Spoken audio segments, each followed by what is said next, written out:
सुन मेरी बच्ची, जरा उठ तो सही, दूध में थोड़ा पानी तो मिला दे। फिर तुझे इसे बाहर जाकर बेचना भी तो है। अल्लाह का कुछ तो खौफ रखे। उमर ने मुनादिरा कराया था और सबको बजाहिर किया था कि दूध में पानी मिलाना ठीक नहीं होता। सुन, ना तो इस वक्त तुझे उमर देख रहा है, ना उसका कोई मुनादिर, तो जैसा कहा है वैसे ही कर। तो अब चाहती है लोगों के सामने मैं उनकी इताअत करूं और अकेले में ना करूं। रोजी हलाल है मगर कम है, तो हराम की कमाई से कहीं बेहतर होगी। अगर उमर हमें नहीं देख रहे तो अल्लाह तो हमें देख रहा है, जो कभी नहीं सोता।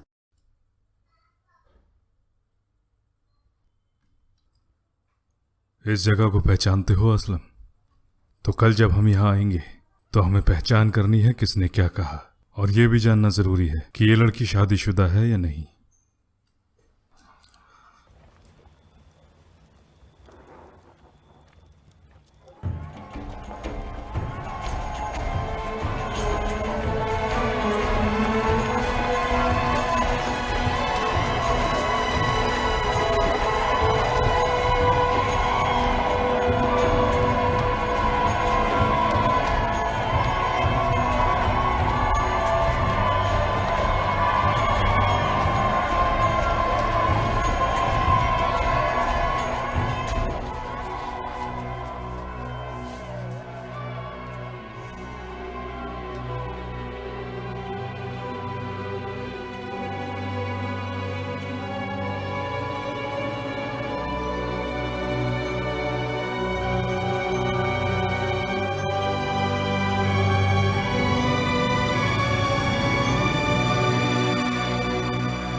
क्या अंदर आने की इजाजत है?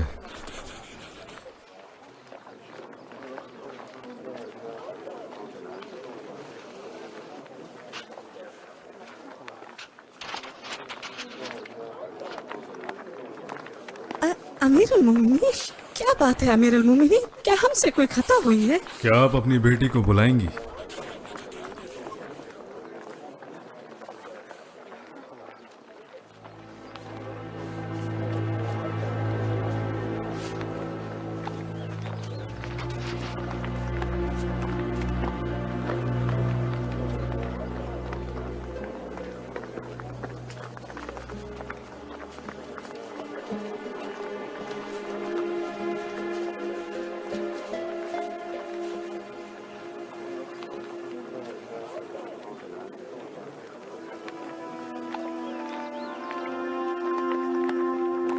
कल रात में गश्त के लिए निकला था, थोड़ा थक गया था तो आपके घर के बाहर टिक कर बैठ गया। मैंने आपके घर से आती हुई कुछ आवाजें सुनी दूध के सिलसिले में। तौबा या अमीरुल मोमिनीन, तौबा, अल्लाह हमारे गुनाहों को माफ करे, हम तौबा करते हैं। ये कोई बड़ा जुर्म नहीं है, लेकिन अल्लाह से डरो और दोबारा ये गलती मत करना। ठीक है या अमीरुल मोमिनीन, ठीक है। और तुम, कितने अच्छे अमल हैं तुम्हारे। मैंने तुम्हारे बारे में तहकीक की और मालूम हुआ कि तुम्हारी अब तक शादी नहीं हुई। क्या तुम शादी करना चाहोगी? ज़ैनब, ज़ैनब। ये मेरा बेटा आसिम है और कुंवारा है। जब मैंने इससे तुम्हारे बारे में बात की तो इसने रजामंदी दिखाई। मैं चाहता हूं तुम इसे एक बार देख लो और ये तुम्हें देख ले। अगर तुम दोनों एक दूसरे को पसंद करते हो तो हम शादी कर देंगे।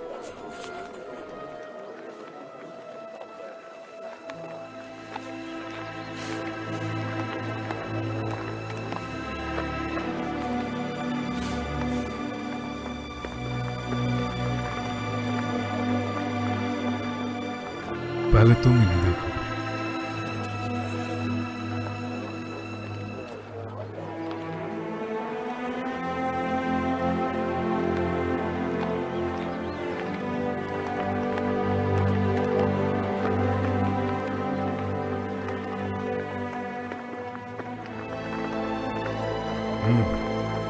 क्या तुम कबूल करती हो? भला कैसे ना करेगी, बेटा तो अमीरुल मोमिनीन का है। अब से आप इनके निगहबान हैं। देखिए, बस थोड़ा शर्मा गई है। इन्हें अमीरुल मोमिनीन का बेटा समझकर हामी नहीं भरना। इनका खुद का कुछ नहीं है। अगर कुछ गलत किया तो मैं इन्हें दोगुनी सजा दूंगा। अल्लाह तुम्हारी जोड़ी सलामत रखे और तुम्हें नेक औलादों से नवाजे।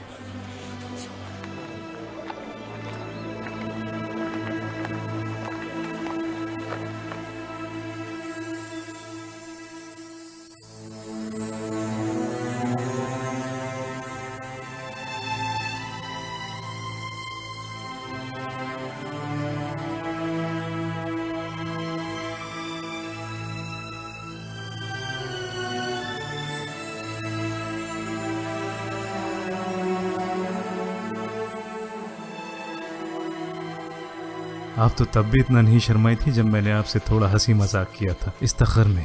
हमें तब कहाँ मालूम था आप किस तरह के बादशाह हैं, मलिकुल मलूक। ये तो मुझे भी नहीं मालूम था। हाँ, लेकिन मेरी माँ ने मुझे ज़रूर बताया था कि मेरे दादा खुसरो परवेज़ यहाँ के अजीम बादशाह थे और कैसे उन्होंने मुझे मेरे चचा शिरोवे के हाथों से बचाया था। उसने मेरे भाई और बाप का भी कत्ल कर दिया और हर वो मर्द जो मेरे अब्बा की नस्ल से था। उन्होंने हिदायत दी कि मैं ये सच और किसी को कभी न बताऊं, और ये भी कि मुझे एक आम इंसान बनकर ही रहना चाहिए। और उसके बाद तुम जानती हो क्या हुआ। और देखो, मैं आज इन आलीशान बड़े महलों में हूं जो मेरे बाप दादाओं की विरासत है। अब आपको कैसा लगता है या मौलाई, जब आपको आपकी सल्तनत वापस मिल गई है? नहीं जानता। मेरा मतलब, कभी तो मुझे कुछ समझ ही नहीं आता। मैं तो बस एक आम इंसान की तरह था, और अब जब मैं देखता हूँ तो शहजादे, सिपह सालार, वजीर, खादिम सब मेरे आगे झुके रहते हैं, क्योंकि मैं अपने बाप दादाओं की आखिरी निशानी हूँ।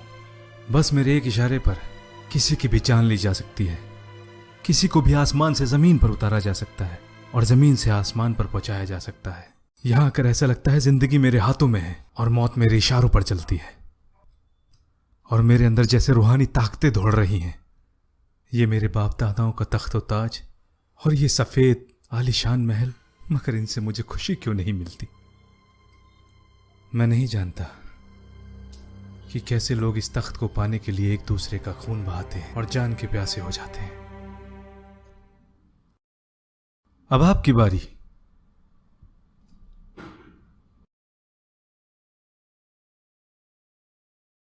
वालेकुम अस्सलाम। आप दोनों बैठ जाइए। अल्लाह तो बड़ा मददगार है, मुझे सही फैसला करने की तौफीक दे। अपने आप से इख्तलाफ में अल्लाह से खौफज़दा रहना। हम फैसला देते हैं उस पर जो सही लगता है, हम लोगों के दिलों में नहीं झांक सकते। याद रखो जो कहा रसूलुल्लाह ने आपसे झगड़े फसाद के बारे में, तुम में से कोई अपनी बात को ज्यादा बेहतर तरीके से रख सकता है, और हम फैसला देंगे जो हमने सुना। तो अगर हमने फैसला उसके हक में लिया जो उसका हकदार नहीं था, तो वो ना माने। मैं उसे सिर्फ आग पेश कर रहा हूं। अब अपनी शिकायत बताओ दाहक, अपने साथी से पहले।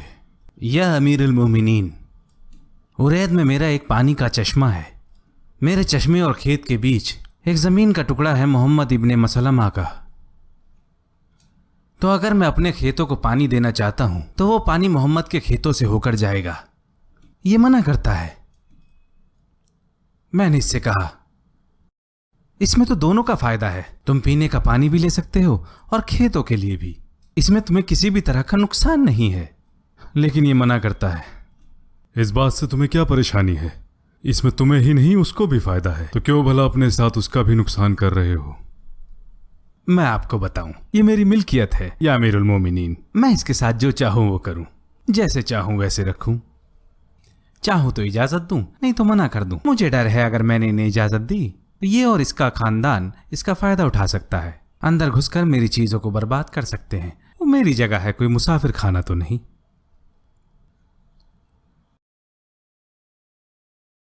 वो जगह तुम्हारी मिल्कियत है, इस बारे में कोई शक नहीं, लेकिन तुम्हारे इनकार की वजह से उसका नुकसान हो रहा है। जैसे तुम उसे उसकी जमीन का फायदा उठाने से रोक रहे हो, इससे तुम्हें कोई फायदा नहीं होने वाला, जबकि इजाजत देने पर दोनों का ही फायदा होगा और किसी को कोई नुकसान नहीं। तो क्या तुम नुकसान को फायदे पर तरजीह देते हो? अल्लाह ने जो भी हमें बख्शा है, हम सिर्फ उसी के हकदार हैं। हमें उससे फायदा लेना चाहिए, ना सिर्फ अपने लिए बल्कि दूसरों के लिए भी। इसीलिए दुनिया बनी है। तुम इस बात का ख्याल रखोगे कि ये तुम्हारी जमीन को नुकसान ना पहुंचाए। अगर ऐसा होता है तो मैं सजा दूंगा। क्या इस मामले पर आप दोबारा गौर नहीं करेंगे अमीर अल मोमिनीन? इस मामले पर फैसला हो चुका है। तुम्हारी मर्जी के बगैर ही अपने खेतों तक पानी को पहुंचाएंगे, यही फैसला है।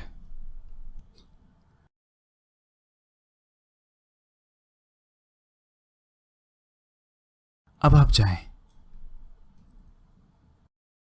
कोई शिकायत है? हाँ अमीर अल मोमिनीन। हातिब इब्न अबी बल्ता के खिलाफ? नहीं, उनके खादिम के। ये मेरे लिए काम करता है अमीर अल मोमिनीन। क्या किया इसने? इसने मेरी ऊँटनी चुराई है।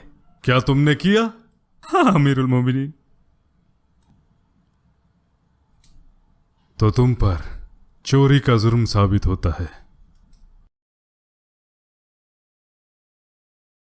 क्या किया तुमने इनकी ऊँटनी के साथ? हमने ज़िबा किया, खुद खाया और दूसरों को खिलाया। लेकिन तुमने ये क्यों किया? बताओ, किसी से डरने की जरूरत नहीं। भूख अमीर अल मोमिनीन हमसे बर्दाश्त न हो सकी। क्या तुम इन्हें खाना नहीं देते हातिब? ला हौला वला कुव्वता इल्ला बिल्लाह। भला तुम्हारी इंसानियत कहां चली गई? ये तुम्हारा मुलाजिम है और तुमने इन्हें भूखा रखा। अगर इनमें से कोई वो भी खा लेता जो अल्लाह ने हराम किया है तो कोई गुनाह नहीं होता। जैसा अल्लाह का हुक्म है, जिसने अपने जीने के लिए वो खाया जिसकी हमने मनाही की है, तो उसने कोई गुनाह नहीं किया। शक की बिना पर जो सजा मैंने इनके लिए मुकर्रर की थी वो मैं माफ करता हूं। शक की वजूहात पर मुकर्रर सजाएं भी माफ की जा सकती हैं। तुम तीनों जा सकते हो। भला मेरी ऊँटनी का क्या होगा अमीरुल मोमिनीन? अल्लाह, जैसे मैंने सजाएं माफ की हैं उतना ही भारी जुर्माना भी डालूंगा। ये जो कुछ भी हो उसके जिम्मेदार कोई और नहीं, सिर्फ तुम हो। तुम्हारी ऊँटनी की क्या कीमत है? 400 दरहम। जाओ और इन्हें 800 दरहम ला कर दो। मैं दुगना दाम क्यों दूंगा? तुम्हें देना पड़ेगा। मैं तुम्हारे खादिमों के बारे में भी पता करूंगा। अगर मैंने पाया कि तुमने उन्हें भूखा रखा है, जिस वजह से वो सजा तुम उन्हें दोगे, तुम उसके पहले हकदार होगे। फैसला हो चुका है।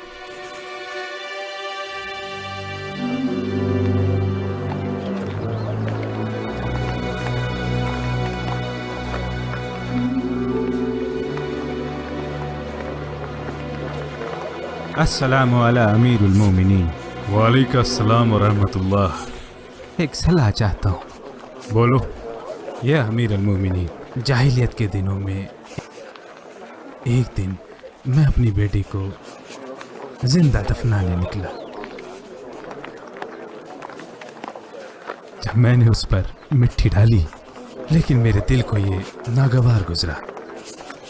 फिर वो और मैं मुसलमान हो गए। मगर जब वो जवान हुई,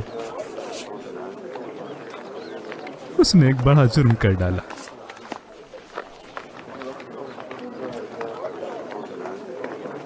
तुम्हारा मतलब जिना? फिर उसने खुदकुशी करने की कोशिश की। नसें कट जाने के बाद भी हमने उसे बचा लिया। खिदमत की जब तक वो सेहतमंद न होगी। मगर अब उसने तौबा कर ली है और अमाल भी अच्छे हैं।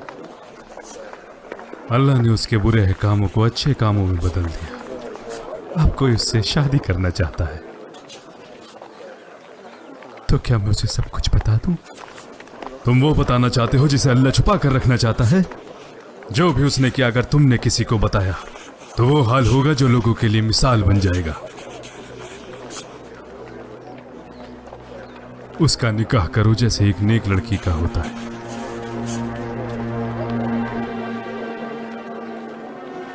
मेरी तकलीफ आपने दूर कर दी अमीर अल मोमिनीन। अल्लाह आपको हर फिक्र से दूर रखे दुनिया और आखिरत में। खुद को क्यों अजाब में मुब्तला कर रहे हो? ये मेरे लिए एक तकब्बुर का हिस्सा है जिसे अल्लाह पसंद नहीं करता। मैं भी तुम्हारी तरह मुसलमान जमात से हूँ, लेकिन मेरी आजमाइश तुम लोगों से ज्यादा है, मेरे ओहदे की वजह से। अब आप जा सकते हैं, अल्हम्दुलिल्लाह।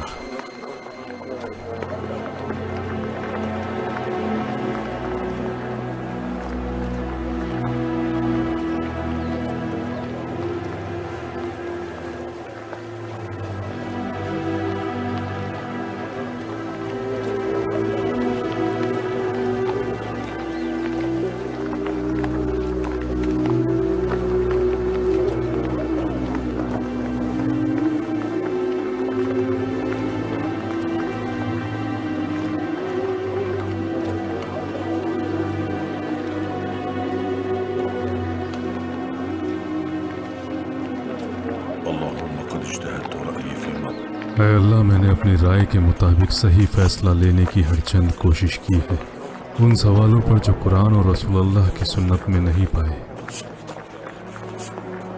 मेरा मकसद सिर्फ और सिर्फ सही रास्ते पर चलना है। तेरे दीन की मेरे दिल में बस यही समझ है। अगर मैं सही फैसला करता हूँ तो ये तेरी तौफीक की वजह है, और अगर मैं गलत हूँ तो ये मेरी नासमझी है। हम तेरे ही गुनहगार हैं और तुझसे पनाह मांगते हैं।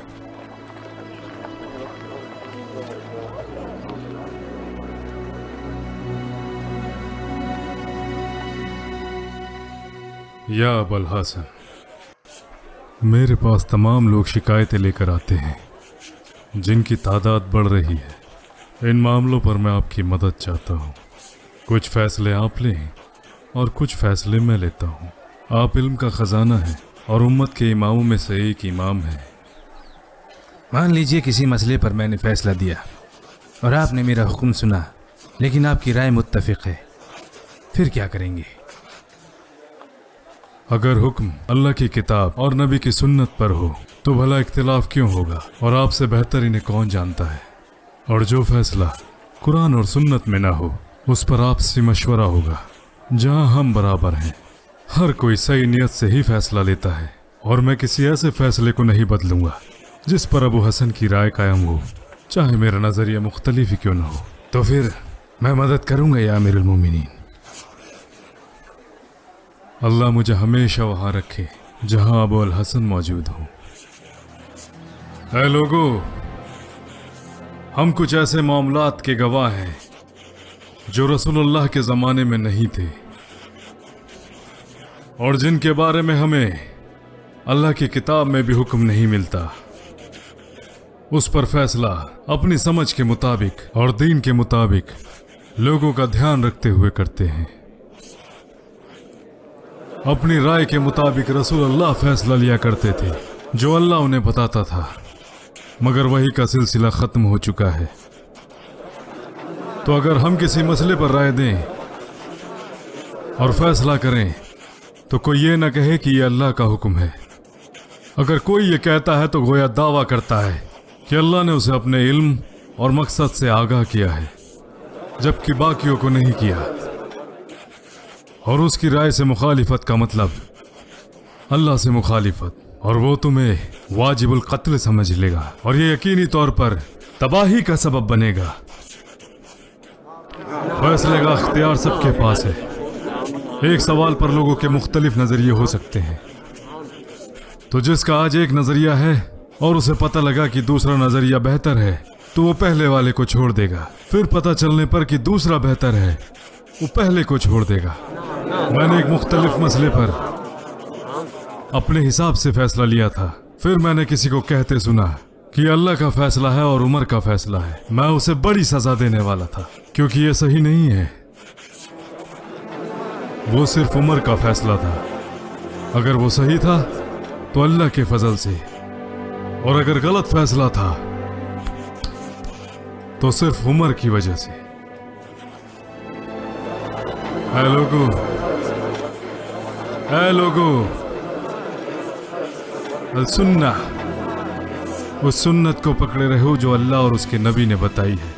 निजी तौर पर लिए गए किसी भी फैसले की बराबरी वैसी नहीं हो सकती।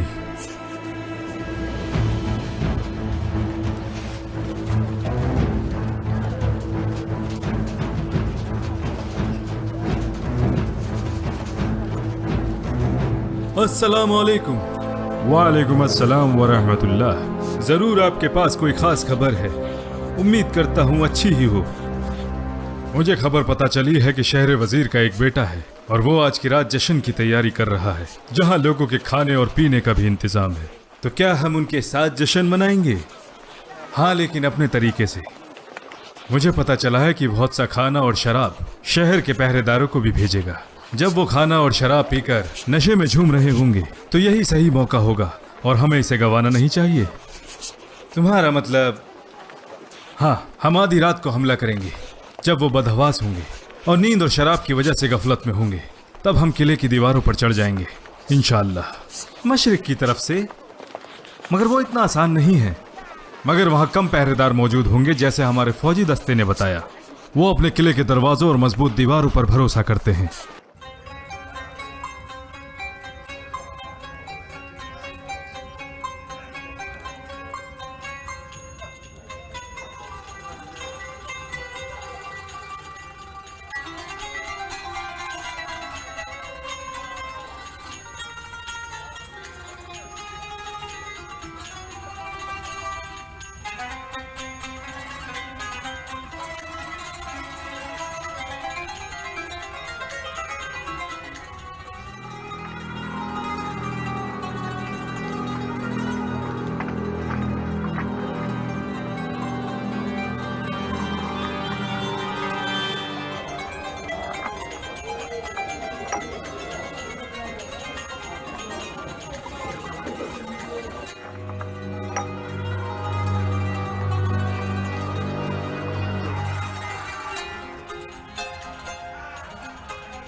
मुसलमान वो मशरिक की तरफ से दाखिल हो चुके हैं।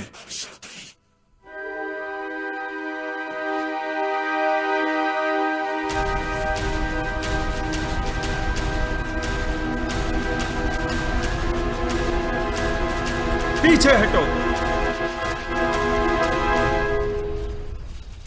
पहले तो तुम हमारे शहर को बचा न सके, अब उसे बर्बाद करना चाहते हो। मशरिक की तरफ से मुसलमानों की फौज अंदर दाखिल हो चुकी है। सब तबाह हो जाएगा अगर हमने उसके सिपह सालार से मदद की गुहार न की। कुछ न बचेगा।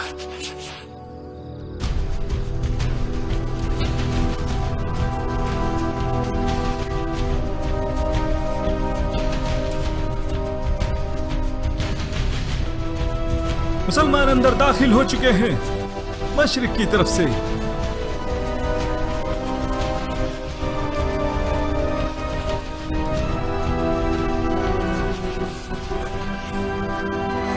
हमने आपके लिए अपनी मर्जी से दरवाजे खोल दिए हैं, इस शर्त पर कि आप हमारी जान बख्श देंगे। इससे पहले कि आपके लोग मशरिक के दरवाजे से दाखिल होते, हमने दरवाजे खोल दिए। बस आप हमारी जान बख्श दें।